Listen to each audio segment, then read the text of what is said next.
위기 다음에 또 유동성 장세의 어떤 반복이 또 지속되지 않을까. 첫 번째, 두 번째 단추 정도 채운 거 아닌가요? 얘네들이 성장해야 또 경제가 돌아가니까 이번 기회에 저는 그렇게 포트폴리오를 좀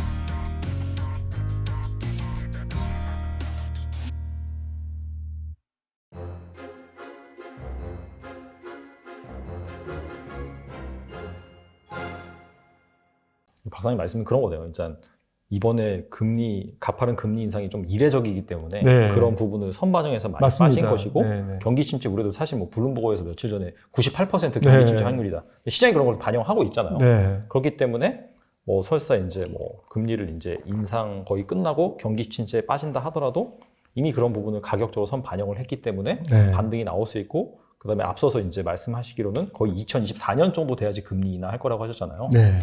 약간 그 전까지는 약간의 그런 미니 골디락스 장세가 나올 수가 네, 있고 네, 미니 골디락스. 그 다음에 또 진짜 경기 침체가 온다라고 하면 그때는 좀 빠질 수가 있다. 네. 그렇게 정리해 볼 수 있을까요? 네, 그렇습니다. 네.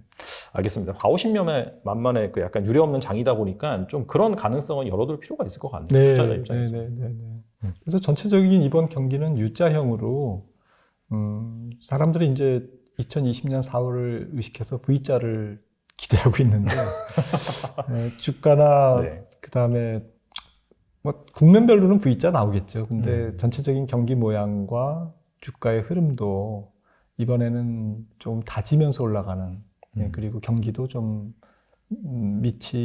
밑면이 좀 긴 U자형이지 않을까 이렇게 생각을 합니다.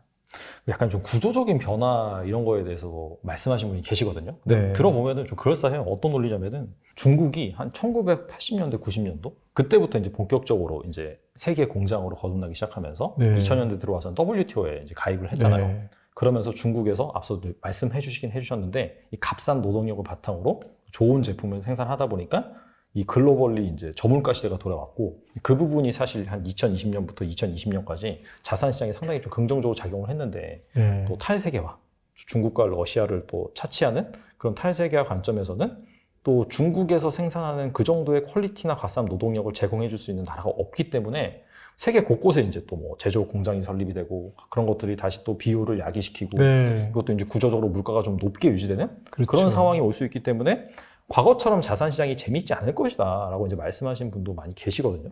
이거에 대해서 어떻게 생각하세요? 저는 뭐 좀 장기적인 문제라고 생각을 합니다. 네. 그게 당장 뭐 여러 가지 뭐 아주 세부 뭐 비즈니스, 세분 업종에는 기업에는 영향을 미칠 수 있겠지만 전체적으로 매크로적인 관점에서는 이제 서서히 이렇게 압박해오는 요인이지 당장 그것 때문에 자산 시장이 뭐 크게 문제가 되거나 그냥 경제가 그것 때문에 기업들이 원가 코스트가 굉장히 한꺼번에 많이 올라서 그러니까 이념과 경제 어쨌든 그러한 동반에서 분립이 되면서 스플리트 되면서 생기는 불필요한 어쨌든 탈세계화의 코스트를 이제 우리가 짊어져야 될 거다. 이제 그런 것들을 지적하시는 것 같은데 네. 그거는 좀 길게 봐야 될 것 같고요. 당장 뭐 자산 시장에 뭐 올해 내년 자산 시장에 그렇게 큰 영향을 줄 것 같지는 않습니다. 그것보다는 저는 좀 반대로 생각해 보는 게 뭐 실물 경제는 뭐 그렇다고 쳐도 유동성 측면에서는 저는 모두의 말씀 나눴듯이 유동성 불씨가 살아있는 것 같습니다. 살아있을 것 같습니다. 왜냐하면 이번에도 금리를 어쨌든 뭐 동결한다고 인상하고 그 다음에 동결한다고 하지만 그 인상 마지막 시점 그러니까 동결 첫 시점에서 인하하는 시점이 평균 6개월이었거든요. 지금 미국이. 네네. 근데 이번에는 조금 저 길게 보는 거죠. 뭐 한 9개월 이렇게 3개 분기 정도로 보는 건데 네네. 그 다음에 어쨌든 금리를 경기가 안 좋으니까 인하한다라는 거죠. 근데 양적 긴축은 뭐 하는 신용만 하다가 끝날 가능성이 높거든요. 올해 그래요? 내년에. 네. 금리 동결하는데 양적 긴축 계속할 가능성은 전 낮아 보이고요. 그러면 9조 달러의 연준 자산이 기껏해야 1조 달러나 줄 수 있을까? 2018년 같은 경우에는 15% 줄었습니다. 네. 근데 이번엔 10% 줄이기 어려울 것 같아요. 그러니까 유동성 불씨는 계속 살아있고 거기다가 2024년부터는 금리를 내린다. 그리고 경기는 어쨌든 그 다음에 또 돌아선다. 뭐 어쨌든 탄력적이든 비탄력적이든 돌아선다. 이러면 또 유동성 랠리를 반복할 가능성이 굉장히 높다라는 거죠. 과거에 그 코로나 정도는 아니지만 네. 그래도 전반적으로 네. 강세장이 이제 약간 네. 좀 뭐 금융 장세라고 하죠. 그런 네. 장세는 늘 펼쳐질 수 있다. 네. 그래서 경기가 더 이상 나빠지지 않는 것을 확인하고 금리가 또 내려가면 시장은 또 불붙을 수 있죠. 이제 이런 부분, 그러니까 연준의 어쨌든 통화 정책 그리고 전 세계 중앙은행이 이번에 연준 때문에 과도하게 돈을 풀었다가 또 과도하게 흡수하면서 냉탕 온탕을 지금 반복했는데 네. 거듭하고 있는데 그 다음에 생기는 어쨌든 그 금융 장세의 모양도 역사적으로 또 다른 비슷한 반복, 그러니까 위기 다음에 또 유동성 장세의 어떤 반복이 또 지속되지 않을까. 거기다 스토리가 있지 않습니까? 어떤 스토리? 혁신 성장. 아, 그렇죠. 혁신 성장은 이제 뭐 한 첫 번째, 두 번째 단추 정도 채운 거 아닌가요? 4차 산업의 긴 여정에서 네. 앞으로도 그런 기업들이 어쨌든 보다 더 부익부 빈익빈이 되는 게 문제지. 돈을 버는 기업들은 돈을 더 벌 거고요. 그리고 데이터 센터가 자산이 될 거고, 그다음에 보다 더 가속화되는 AI와 빅데이터, 뭐 자율차, 2차 전기차 이런 것들은 또 신재생 이런 쪽에 유럽이 크게 당했기 때문에 신재생 더 박차가하지 않을까요? 무조건 진짜 목숨 걸고 할 것 같아요. 네, 목숨 걸고 합니다. 네. 이게 생존의 문제이기 때문에 네. 원자력도 마찬가지고요. 그래서 풍력, 태양광 이런 쪽에 벌써 불황임에도 불구하고 투자들이 늘고 있는데 네. 이런 부분들이 또 이제 뭐 어쨌든 시장을 이끌어 가겠죠. 거기다 전 세계 고령화로 인한 헬스케어, 바이오 이런 쪽도 다음 시대의 성장주로 등극할 거고요. 그렇다면 이제 시장이 빠지고 나서 회복하는 그런 즉 유동성 장세가 펼쳐지는 그런 상황에서 여전히 약간 지금의 헤게모니를 쥐고 있는 빅테크 기업들 그런 기업들이 여전히 또 주목을 받을 가능성이 높다라고 보시는 거네요. 네, 그런 기업들이 결국엔 전세 국가의 성장성이 낮아지고 잠재 성장률이 떨어질수록 좀 역으로 성장성이 높은 기업들에 대한 자본 쏠림 현상은 더 클 거라는 거죠. 왜냐하면 얘네들이 성장해야 또 경제가 돌아가니까 이런 쪽에 본능적으로 시장은 그런 쪽에 자본을 몰아주는 성격이 좀 있다라는 거고요. 한 가지 더 하면 이번 팬데믹 버블, 저는 팬데믹 버블이라고 생각합니다. 중앙은행이 어쨌든 조성한 팬데믹 버블이 꺼지면서 네. 투자자들이 되게 많은 생각을 했을 것 같아요. 할 것 같아요. 그러니까 성장주만은 답이 아니다. 무슨 말씀이냐면 성장주는 변동성이 클 수밖에 없고 그렇죠. 또 통화정책과 시장금리에 따른 어쨌든 주가의 흐름이 좀 바쁘잖아요. 네. 그래서 그렇죠. 일반 투자자들이 정서상 정말 전문 투자자들이 아니면 되게 피곤해하는 그런 것도 이번에 생겼을 것 같아요.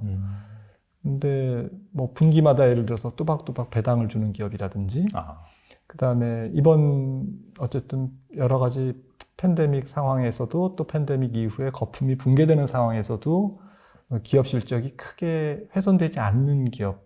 그러니까 전 세계에 이제 조금 시장 지배적인 브랜드와 마켓시어를 가지고 있는 그런 소비재라 아니면 시장 친화적 시장에서 친근한 그런 기업들이죠. 그런 게 이제 안정성장주, 고성장주는 아니지만 뭐 지난 10년간 S&P 500이 뭐 몇 퍼센트 오를 때 한 3배 정도 올랐고 그리고 분기마다 배당을 또박또박 주고 이번 위기에서도 실적이 크게 망가지지 않았고 조금 뭐 슬로우 다운 됐지만 그래도 주가가 그렇게 큰 데미지는 없었고 이런 기업들이 더 예뻐 보일 것 같아요. 위기를 겪으면서. 그렇겠네요. 이런 기업들을 자산에 일부 깔고 성장주를 조금 활용점정으로 포트폴리오를 형성하면 조금 밑에 까는 이런 배당을 주는 안정성장주는 현금성 자산에 좀 가깝잖아요. 그렇죠. 네, 그런 기업들이 되게 예뻐 보일 것 같다는 거고요. 이렇게 현금성 자산을 튼튼하게 이렇게 축조를 해놓으면 보다 더 성장주를 공격적으로 살 수도 있습니다. 네, 왜냐하면 현금성 자산이 좀 있기 때문에. 네, 언제든지 유동화시킬 수도 있고. 네, 그런 포트폴리오에 대한 고민들을 아마 투자자분들이 많이 하실 텐데 이번 기회에 저는 그렇게 포트폴리오를 좀 이렇게 예쁘게 만드시기를 권유드립니다. 그렇다면 이제 미국도 그런 것이고 한국 역시 약간 비슷한 섹터가 네. 가능성이 있다 그렇게 네. 보시는 거겠네요. 근데 한국에는 조금 글로벌 그런 안정성장주가 많지 않아서 그렇죠. 저는 해외 주식을 이번에 너무 비쌀 때 들어가신 서학개미 분들이 좀 잘못이었지. 미국 주식을 사는 것 자체는 저는 현명한 판단이었다고 생각을 합니다. 저는 주식을 만약에 100으로 한다면 국내 주식과 해외 주식 비중을 5대 4나 나머지 10% 베트남이라든지 아니면 유로존이 너무 많이 떨어지면 유럽 기업을 살 수도 있는 거고요. 10%는 어쨌든 다른 지역, 다른 이머징으로 봤을 때 90%를 어떻게 배분하느냐? 저는 5대 4가 나쁘지 않을 것 같은데요. 아니면 4.5대 4.5나?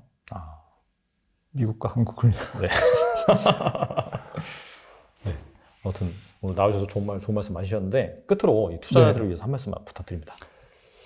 네, 책을 보다가 그 벤자민 그레이엄이 쓴 현명한 투자자에서 벤자민 그레이엄 설명이 필요 없는 대부지 않습니까? 네. 그루신데 그 주식시장에서 이렇게 주식시장을 예측하는 자료는 너무 많다. 하지만 그런 자료 중에 쓸모 있는 자료는 그렇게 많지 않을 거다.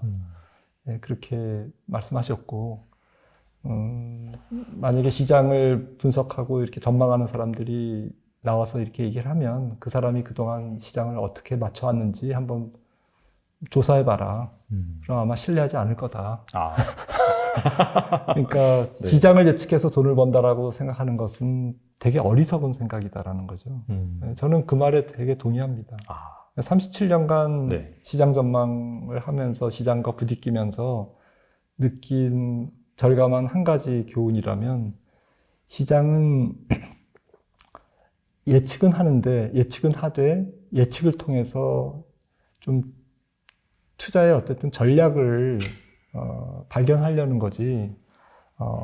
경기가 어떻게 될 것 같다, 성장률이 어떻게 될 것 같다, 시장은 어디까지 떨어질 것 같다 이런 걸 너무 디테일하게 예측하는 것은 건강상에도 안 좋고요. 그 다음에 투자에도 실제로 도움이 안 됩니다. 자산 배분을 0에서 빵으로 할 수는 없는 거지 않습니까? 그렇죠. 그리고 말이 좋아서 지금 리스크 관리하십시오 그러는데 보통 대부분의 사람들은 주식에 물려 있는데 무슨 리스크 관리를 합니까? 그러니까 사실은 너무 이빠른 소리를 하고 있다는 거죠, 우리가. 그래서 저부터 좀 반성을 하게 되는데. 저도 많이 반성했어요. 결론적으로 제가 드리고 싶은 말씀은 이런 매크로 좋은 이런 채널을 통해서 공부하시는 거는 저는 적극 찬성이고. 네. 하지만, 그걸 통해서 좀 직선적으로 시장 전략을 짜기보다는 예를 들어서 그 매크로 이야기를 통해서 주도주를 조금 이렇게 끄집어낸다든지 매크로 전망을 통해서 정말 주식을 정말 적극적으로 사야 될 때냐 아니면 조금 기다려야 될 때냐 이런 정도만 판단하시기를 좀 바랍니다. 네.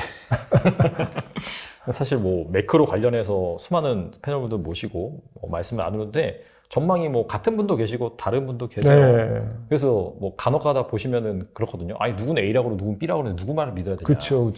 근데 그게 둘 다 같이 불러다가 토론해라. 그러니까 왜냐면은 그 다양한 아이디어가 있고 사실 투자자 입장에서는 뭐가 맞는지 모르기 때문에 들어보고 저럴 수도 있고 이럴 수도 있구나.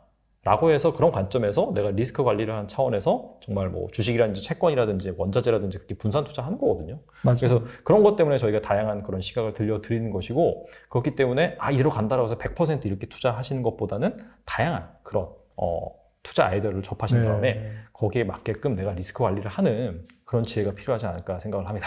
네, 김한진 박사님 오늘 나와주셔서 정말 감사합니다.